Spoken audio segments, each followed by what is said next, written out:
Myself, Valas Soranki, and warm welcome to all of you for being a part of Women Economic Forum 2016. Our today's session topic is self-care in relationship, which will be conducted by Miss Ziomara Pembroke. She is from California, and her panelist speaker, Cinda Gonzalez. She is from UAE and couple counselor. So without taking much time, I would like to invite Ziomara to come here and introduce herself and present the topic with us.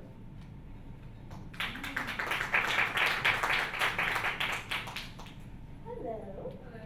My name is Ziomara. I'm from Bakersfield, California. I'm 22 years old. I go to Santa Barbara City College, and hopefully I will become a lawyer one day. That is the dream, to help change the world in a more positive manner. It's challenging, but we'll get there. Today I'll be speaking to you about self-care relationships. I'll be giving you personal experiences from my life and from friends and family. I like to open by explaining how humans, we are all emotional and social creatures.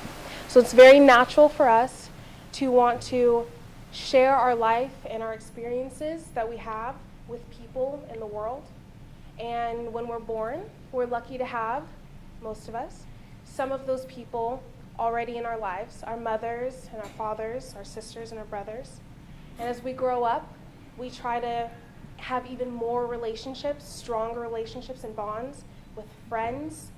And as we even get older, we try to make those relationships just a little more special and create romantic relationships and partners.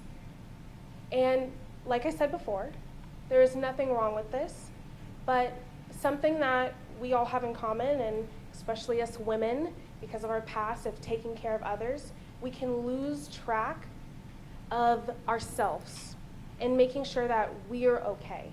While we are busy with our everyday lives of going to school or work, and as we do grow and we get older and we have children and careers, it can be very easy to get ourselves lost while we're focusing on the everyday hustle and bustle. One of my first examples that I like to share with you is my mother. She is a single parent, and she raised two beautiful young ladies, if I do say so myself. My little sister, Kiana, and she's 21 years old today, and I'm, like I said, 22 years old. When we were in junior high, we're not too far in age, so when we were in junior high, my mother took us school shopping, and she bought us tons of clothes, as I'm sure many of you have for your kids. You buy them new shoes, they get excited, and they get their hair done for the first day of school. And as a single mother, she wasn't extremely wealthy. She didn't have the most, but she made sure that we had what we needed. Now, as school progressed and it's the first week, my mother's getting ready for her job. And one morning I see her going through her closet, and she's just taking things out, not really in love with anything she's picking. And I just simply said, "Mom, why don't you go shopping?" And she said, "I don't know, I don't really want to go shopping." First of all, what woman doesn't really want to go shopping? So I was like, "Mom, it's fine. Like, we can go shopping together. It'll be a great experience." And I could see it in her face for some reason, and as a young girl, I didn't understand that reason. She really didn't want to go. Or better speaking, she really didn't maybe know how to go shopping for herself anymore. And so I took it upon myself, my sister and I, to call her best friend, Fatima. I called her and I said, "You should surprise my mom with a girls' day. Let's go shopping all together." She grabs my mom, and my mom's like, "Oh, okay," embarrassed to say no now that her friend's involved with the situation. Her friend comes in, and we go to the Valley Plaza Mall in Bakersfield. All day, we're shopping throughout the stores, and my mom hadn't picked anything out. Better yet, she had picked things out for my sister and for myself. And I was like, "Mom, no, put it down. As I mentioned, we just went school shopping. We have clothes, we have shoes, we have everything we need. we're here for you. But she wasn't ready to be there for herself. And seeing that in my mother was really hard. And finally, after maybe 6 hours of shopping, we found very few things that she purchased and was happy with. She was standing there giving the credit card to the person at the counter, not because she was sad, but because she was overwhelmed with emotion. She started crying. She started weeping. And I said, "Mom, why are you crying?" And she said, "I don't know, I feel guilty." Now as an adult, what I realize is that it's not the guilt, oh, I didn't buy my children anything, because she had. She forgot how to take care of herself. She forgot it was important to look at herself as an important individual. She thought, my children come first, as mothers do, and it's beautiful. But she has to be her. She has to be comfortable with the woman she is. And when you lose sight of that, it starts trickling down. Unfortunately, I noticed, I was like, is that what a mother is? You know, when I have children one day, do I not purchase things for myself? Am I supposed to be like this? Now that I'm older, I'm 22 years old, and my mother is 62 years old, and we can have adult conversations. Now she can tell me, no, I was wrong. I should have been healthier and focused on myself. And she thanked me and my sister and her best friend and said, "Thank you for focusing on me when I didn't have the time to focus on myself." That was one of the first lessons in self-care that really stuck with me. And as I got older and I cultivated friendships that were important to me when I was in elementary school, now I'm in high school, I started realizing that I needed to take different paths. I needed to self-care. I had a couple friends in high school that decided to take negative avenues, started drug abusing and drinking when I was afraid to walk out of my door past curfew. And I realized that in order to take care of myself, sometimes even though you want to have those great relationships with friends, and you want bonds, and you want to be invited to the party, and you want to be popular, and you want to have a name for yourself, it's really important to remember who you are. Because when you forget who you are, when you forget what you're doing and why you're doing it, you lose sight of everything, of your future, of your next goals. If I had have let certain people and certain relationships keep me where they wanted to keep me, if I hadn't have thought, Ziamara, what do you want? Maybe I wouldn't be standing in front of you today. Maybe I wouldn't be college graduate today. Maybe I wouldn't have certain things that I have always wanted. It's very important and very sad sometimes to realize certain relationships are meant to be put aside.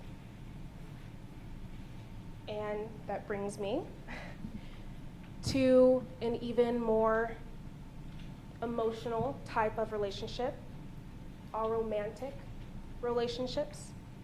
I've been with, like I shared with this beautiful young lady earlier today, I've been with the same man now for 6 years. I'm young, so that's a long time for me. And everyone's always asking, you don't have a ring on your finger? And I'm like, no. We started dating when I was like a baby, basically. But really what I've learned from my 6-year relationship, and still ongoing, is the challenge of self-care. See, as a kid, I saw it in my mom. I saw the distance she made with herself. And I said, I can get through this. I can self-care. I can shop for myself. It's easy when you're younger, you know, and maybe it's even easy with the friendships I had in high school to let go of, to think, I'm moving away from my hometown. But with this romantic partner, I found great challenge in taking care of myself. I realized that looking back when I was 17 and we're in college for a couple of years, or for the first year, I would always go to his house. I would always talk to his friends. I would always try things that he was interested in. And there's nothing wrong with that. Like I said earlier, relationships are very important. Being interested in someone else isn't a negative thing. But when you only do the things that someone else wants to do, for them, it's great. For you, not so much. You know, and it can really weigh you down. And that it did for me. Luckily, he's a very open-minded individual who I can speak to freely and share these emotions with. Hopefully you ladies have, and men, those people in your lives where you can talk to freely. Because when you don't, you can find yourself in a very negative situation.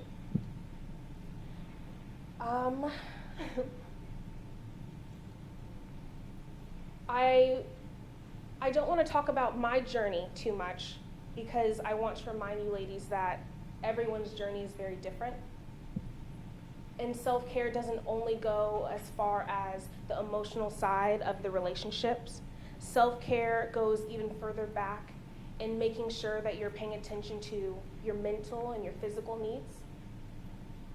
As the journey to my self-care really sprung from my romantic relationship, I started to realize, okay, it's not just Trey's fault.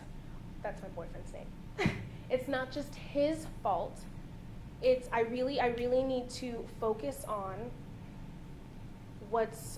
or rather it's not that it's not his fault, but it is not just the relationship I need to focus on. It's the relationship with myself I need to focus on as far as mentally, physically, what I was feeding myself, what I would do on an everyday basis, because if he would eat unhealthy, I would eat unhealthy.